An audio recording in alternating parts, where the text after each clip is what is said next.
Hello friends, welcome back to your own YouTube channel Lakshmi Clinic. I am Dr. Lakshmi, practicing gynecologist in New Delhi. कैसे हैं आप सब लोग? Hope you all are fine.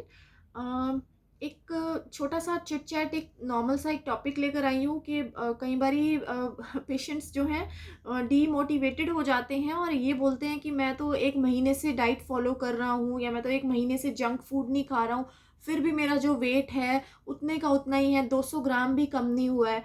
तो ये जो video है वो इन्हीं लोगों के लिए है कि अगर सब कुछ करने के बाद भी या थोड़ा बहुत कुछ करने के बाद भी अगर आपका जो वेट है बिल्कुल स्टक हो गया है, हिलने का नाम ही नहीं ले रहा है, तो कहीं आप ये गलतियाँ तो नहीं कर रहे हो। ये वाले टिप्स एंड ट्रिक्स आप लोग यूज़ करो और उसके बाद देखो कि आपका जो स्टक वेट है, जो एक जगह पर आकर अड़ गया है, हिलने का नाम ही नहीं ले रहा है, वो ज़रूर जो है नीचे ग्रेजुअली धीरे धीरे नीचे जाना स्टार्ट हो जाएगा। तो इसमें जो मेरा सबसे नंबर वन जो टिप है वो यही है कि अगर आप लोग हेल्दी डाइट, सब कुछ आप डाइट प्लान कर रहे हो, सब कुछ कर रहे हो, तो उसके बाद भी अगर आपका वेट कम नहीं हो रहा है तो आप स्टार्ट डूइंग आईएफ। आपको इंटरमिटेंट फास्टिंग जो है वो करनी शुरू कर देनी चाहिए, ठीक है। क्योंकि इंटरमिटेंट फास्टिंग मतलब आपको फास्ट रखना है, अपनी जो बॉडी है उसको आपको फास्टिंग मोड में लेकर जाना है। आइडियली 16 घंटे आपको फास्ट करना होता है और 8 घंटे की आपकी ईटिंग विंडो होती है जिसमें आपको healthy diet, healthy eating habits use करनी होती है। अगर आप एकदम से 16 घंटे फास्टिंग, इंटरमिटेंट फास्टिंग नहीं कर सकते हो तो आप 12 घंटे की भी कर सकते हो, आप 14 घंटे की भी कर सकते हो। उसके बाद धीरे धीरे आप इसको बढ़ा सकते हो, 16 घंटे तक भी लेकर जा सकते हो। अगर आप डेली नहीं कर सकते इंटरमिटेंट फास्टिंग, आपको एक दिन छोड़कर हफ्ते में 2 बारी, हफ्ते में 3 बारी, ऑल्टरनेट डेज पर ऐसे आपको जो है इंटरमिटेंट फास्टिंग करना चाहिए। इसका बहुत अच्छा रिजल्ट आता है। मैं खुद पर्सनली ये फॉलो करती हूँ, तो मैं आपको बिल्कुल श्योर शॉट बता सकती हूँ कि ये जो है बिल्कुल बेस्ट वे है अपने आप को फैट फ्री रखने का, डिजीज़ेस से बचने का। क्योंकि आप जितना अपनी बॉडी को हीलिंग का टाइम दोगे उतना ही आपकी जो बॉडी है वो रीजनरेट होगी, रिजुविनेट होगी। तो फर्स्ट पॉइंट इज कि स्टार्ट डूइंग इंटरमिटेंट फास्टिंग। अगर आपका जो वेट है वो लूज़ नहीं हो रहा है और अगर आपका बेली फैट भी अगर लूज़ नहीं हो रहा है तो इसके अलावा आपको क्या करना है, स्मॉल स्मॉल मील्स खानी है, आपको पोर्शन कंट्रोल करके खाना है। अगर आपको 2 रोटी की भूख है तो आप पहले 1 रोटी खाओ, उसको आराम से च्यू करके, आराम से धीरे धीरे बैठ के उसको माइंडफुल होकर आपको खाना है। अपना ईटिंग टाइम को आपको इंक्रीज करना है। अगर आप 20 मिनट में खाना खा रहे हो तो आप धीरे धीरे आधे घंटे तक उसको लेकर जाइए।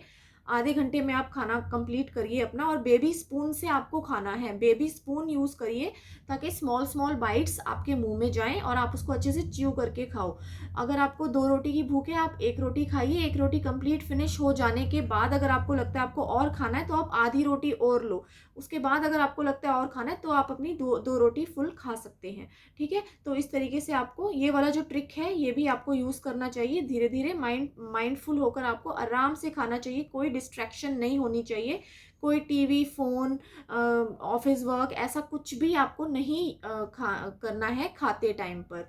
अच्छा, उसके बाद जो मेरा थर्ड है वो है कि आपको व्हीट एंड डायरी प्रोडक्ट्स कुछ टाइम के लिए कट कर देना चाहिए अपने डाइट से। ये स्पेशली उनके लिए है जिनको भी पीसीओडी, थायराइड या हार्मोनल इम्बैलेंस है। उन पेशेंट्स को मैं बोलती हूँ कि अपने डाइट से बिल्कुल गेहूं जो है, जो व्हीट है, मतलब ग्लूटेन जो है, वो अपनी डाइट से आप बिल्कुल रिमूव कर दीजिए। बिकॉज जो ग्लूटेन है ये भी स्पेशली जो हार्मोनल इम्बैलेंस के पेशेंट्स हैं उनको सूट नहीं करता है, उनको नुकसान करता है। इसके अलावा जो मिल्क है, जो मिल्क एंड मिल्क प्रोडक्ट्स हैं, उनको भी मैं मना करती हूँ अपने हार्मोनल इम्बैलेंस के पेशेंट्स को कि आपको अभी गेहूं और दूध बिल्कुल भी नहीं लेना है अपने डाइट से, इनको आप निकाल दीजिए। और इससे भी आपको बहुत अच्छे रिजल्ट्स मिलते हैं और आपका जो टमी फैट है वो भी बहुत जल्दी डिक्रीज होने लग जाता है without doing so much efforts. तो इसके अलावा जो मेरा नेक्स्ट पॉइंट है वो है कि आपको अपने डाइट से सॉल्ट को रिप्लेस करना है। आप जो नॉर्मल आप जो सॉल्ट खाते हैं वो आपको नहीं खाना, आपको पिंक सॉल्ट यूज़ करना है, या फिर आप सेंधा नमक यूज़ करो, या फिर आप हिमालयन पिंक सॉल्ट जो आता है वो आपको यूज़ करना है। आपको जो नॉर्मल रिफाइंड सॉल्ट मार्केट में मिलता है वो वाला सॉल्ट आपको नहीं यूज़ करना है। And the same thing goes with sugar also.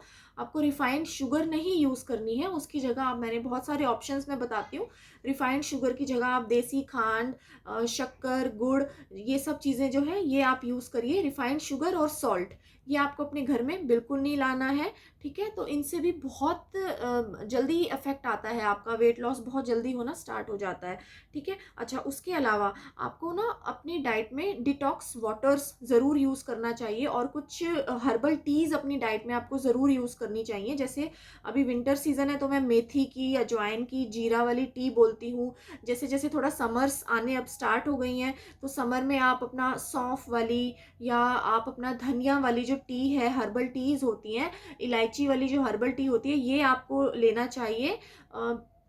इसके अलावा अपना इन्फ्यूज़्ड या डिटॉक्स वाटर, जैसे कि 1 लीटर पानी आपने लिया, उसमें आपने थोड़ा-सा खीरा डाल दिया, थोड़ा-सा धनिया पत्ती, थोड़ा-सा पुदीना डाल दिया, रात भर उसको भिगो के रखा आपने, या 7-8 घंटे उसको भिगो के रखा, तो वो जो इन्फ्यूज़्ड वाटर बनता है, आपको वो पीना चाहिए। ये एक बहुत अच्छा डिटॉक्सिफाइंग चीज़ होती है हमारी बॉडी के लिए। और ये वाला आप अपने डाइट में पानी इंक्लूड करिए, ये हर्बल टीज़ इंक्लूड करिए, इनसे भी बहुत इफ़ेक्ट पड़ता है, और जो आपका वेट लॉस है वो धीरे धीरे ग्रेजुअली होना स्टार्ट हो जाता है। अगर एक बार आपकी बॉडी फैट बर्निंग मोड में आ जाती है, तो फिर आपका जो वेट लॉस है वो भी होना स्टार्ट हो जाता है। जो आपका स्टक वेट है उसको एक बार हिलाना जो है वो थोड़ा सा मुश्किल होता है, लेकिन जैसे ही बॉडी फैट बर्निंग मोड में आ जाएगी, उसके बाद जो वो वेट है वो भी धीरे धीरे कम होना शुरू हो जाता है, ठीक है। तो ये मेरा नेक्स्ट टिप हो गया कि आपको detox water, herbal teas, infused water, ये अपने डाइट में ज़रूर ज़रूर इंक्लूड करना है। अब वाटर से ही जो मेरा नेक्स्ट पॉइंट है वो यही है, पानी से याद आया मुझे कि आपको पानी जब भी है सिप सिप करके पीना है, थोड़ा थोड़ा पीना है, आराम से धीरे धीरे पानी पीना है। एकदम से खड़े होकर या हड़बड़ी में या पूरा एकदम से गैस्पिंग नहीं करना पानी को, बहुत ज़्यादा मतलब मुंह भर के बिल्कुल पानी, एक गिलास एकदम से पानी नहीं पीना है। अगर आप ऐसे पानी पिएंगे तो वो जो पानी है वो आपके बॉडी में नहीं लगेगा, बल्कि वो आपकी बॉडी में एज अ फैट स्टोर हो जाएगा।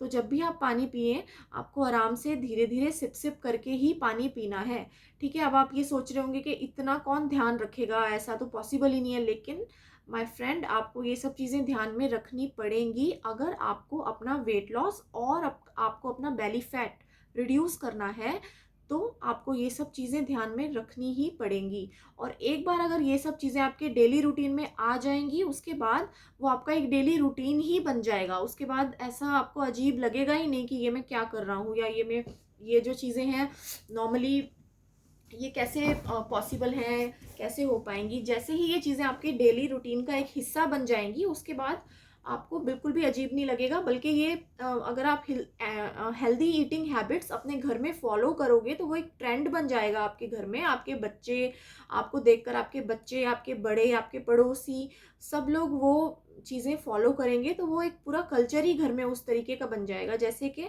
मैं अपने घर में जो है वीट की जो रोटी है, गेहूं की जो रोटी है, वो नहीं यूज़ करती हूँ। मैं मल्टीग्रेन आटा जो मैं यूज़ करती हूँ, मैं वही वाली रोटी खाती हूँ, और वही वाली रोटी मेरे बच्चे खाते हैं, तो अब उनको भी वही हैबिट हो गई है।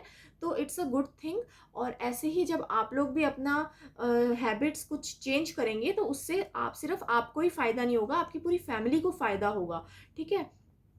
तो मेरा जो नेक्स्ट टिप है वो मैंने आपको बता दिया, पानी से रिलेटेड, कि आपको आराम से सिप सिप करके पानी पीना है। उसके बाद जो मेरा नेक्स्ट टिप है वो है, आपको कोई भी अपनी जो स्किप है उसको आपको मील को आपको स्किप नहीं करना। आपको ये नहीं सोचना कि मैं लंच नहीं करती हूँ या मैं डिनर छोड़ देती हूँ तो मैं पतली हो जाऊंगी। नहीं, आपको खाना है, आपको खाना है, आपको प्रॉपर मील खानी है, प्रॉपर टाइम से खाना है। बस ध्यान में ये रखना है कि वो हेल्दी होना चाहिए, और वो पोर्शन कंट्रोल होकर आपको खाना है, पोर्शन कंट्रोल करके ही आपको उसको खाना है। अच्छा, इसके अलावा थोड़ा सा डाइट के साथ साथ ब्रिस्क वॉकिंग या कोई भी एक्सरसाइज वो बहुत ज़रूरी है। सिर्फ जो डाइट है वो अपना काम करती है, लेकिन एक्सरसाइजिंग या ब्रिस्क वॉकिंग जो है वो बहुत बहुत ज़रूरी होती है हमारे पूरी बॉडी की टोनिंग के लिए। वॉकिंग के बहुत बेनिफिट्स होते हैं। बस आपको जो वॉकिंग है वो टहलते टहलते नहीं करनी, वो आपको ब्रिस्क वॉकिंग करनी है। इस चीज़ का आपको ध्यान देना है। अच्छा, इसके अलावा आपको प्रॉपर स्लीप ज़रूर ज़रूर लेनी है। स्ट्रेस आपको बिल्कुल भी नहीं लेना है, मैं हर वीडियो में बोलती हूँ। आप डेली जैसे मेडिटेशन प्रैक्टिस हो गया, डीप ब्रीदिंग हो गया, कुछ योगा प्रैक्टिसेस हो गया, इन सबको आपको ट्राई करना चाहिए। अच्छा, इसके अलावा आपको अपने आप को मोटिवेटेड रखना है। ऐसा नहीं आपको सोचना है कि मैं सब कुछ कर रहा हूँ या कर रही हूँ फिर भी मेरा फैट लॉस नहीं हो रहा है। नहीं, good things take little time, तो आपको अपने आप को मोटिवेटेड ज़रूर रखना है। इसके अलावा आपको अपना लिवर और बॉडी को डिटॉक्स ज़रूर करना है। लिवर डिटॉक्स की जो वीडियो है वो मैं जल्दी ही डालूँगी। तो ये मेरे थोड़े से टिप्स एंड ट्रिक्स हैं, आप इनको ज़रूर फॉलो करिए और मुझे कमेंट में बताइए। Thank you so much for watching.